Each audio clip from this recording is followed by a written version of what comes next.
Kama una struggle kucheza hii football, sijui the game is so fast, the game is so slow. Unajua kuna vitu zenye hauja consider kama FPS na stadium na hizo zingine. So leo acha tuongelee FPS. Kama unataka game yako icheze more faster, unaweka 15 FPS, una reduce to 15 vile iko kwa hii video. Hii video inaonyesha steps vile unapata hiyo FPS place iko.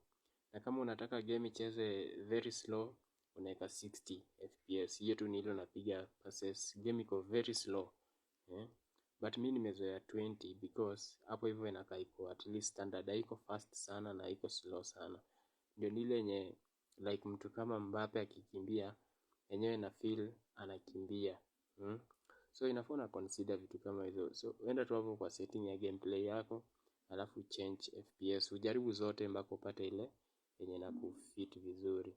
Si zote inaingiana na kila mtu.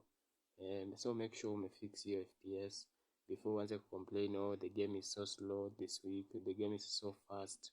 So inafaa una consider before ujudge. If football to the world.